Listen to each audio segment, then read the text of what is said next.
പത്തനംതിട്ട തോട്ടപ്പുഴശ്ശേരി പഞ്ചായത്തിൽ party whip ലംഘിച്ച് vote ചെയ്ത് CPIM അംഗങ്ങൾ. പഞ്ചായത്ത് പ്രസിഡന്റ് സ്ഥാനത്ത് നിന്ന് CPIM വിമതൻ പുറത്തായി. BJP പിന്തുണ നേടി പഞ്ചായത്ത് പ്രസിഡന്റായ CPIM വിമതൻ ബിനോയാണ് പുറത്തായത്. ബ്രാഞ്ച് സെക്രട്ടറി അടക്കമാണ് പാർട്ടി വിപ്പ് ലംഘിച്ചത്.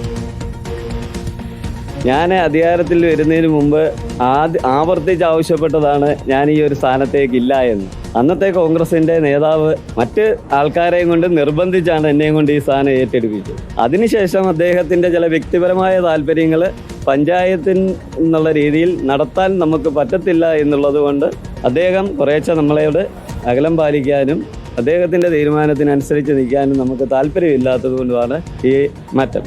4 വർഷക്കാലം BJPയുടെ കൂടെ അല്ലെ കോൺഗ്രസിന്റെ പിന്തുണയോട് നിന്നപ്പം അന്ന് ഈ BJP എന്ന് എന്നെ പറയത്തില്ലായിരുന്നു. ഇന്ന് പറയുന്ന BJP എന്നാണ്.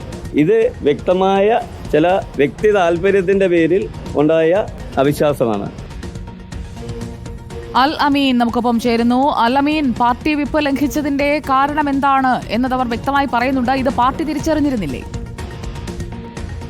പുതിയ തോട്ടപ്പുഴശ്ശേരിയിലെ വിമതനായിരുന്ന ബിനോയി വിജയിച്ചു വന്നിരുന്നു. CPM വിമതനായി വിജയിച്ചു വരികയും UDFന്റെയും അതുപോലെ തന്നെ BJPയുടെയും പിന്തുണയോട് കൂടി പ്രസിഡന്റ് ആവുകയും ചെയ്തിരുന്നു.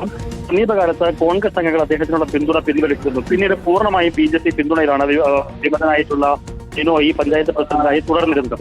ഇതിനിടെ മനംമാറ്റം വന്ന് ബിനോയി പാർട്ടി CPM പരിപാടികളുമായി സഹകരിക്കുകയും ഒപ്പം നവകേരള സദസ്സിലടക്കം പങ്കെടുക്കുകയും ചെയ്തിരുന്നു. അങ്ങനെ വിമതനായ ബിനോയിയെ പാർട്ടിയിലേക്ക് മടക്കിക്കൊണ്ടുവരുന്നതിന് നേതൃത്വം ഉൾപ്പെടെ ചില ഇടപെടലുകളൊക്കെ നടത്തിക്കൊണ്ടിരിക്കുന്നതിനിടയിലാണ് പാർട്ടി അംഗങ്ങൾ മെമ്പർമാരായിട്ടുള്ളവർ പഞ്ചായത്ത് അംഗങ്ങളായിട്ടുള്ളവർ BJP ബന്ധം ചൂണ്ടിക്കാണിച്ചുകൊണ്ട് അവിശ്വാസ പ്രമേയം കൊണ്ടുവന്നത്. കോൺഗ്രസും ഇതിന് പിന്തുണച്ചിരുന്നു. പക്ഷേ CPM നേതൃത്വം ഈ അവിശ്വാസ പ്രമേയത്തിനെതിരെ, അതായത് ഇടത് അംഗങ്ങൾ തന്നെ കൊണ്ടുവന്ന അവിശ്വാസത്തെ എതിർക്കണം.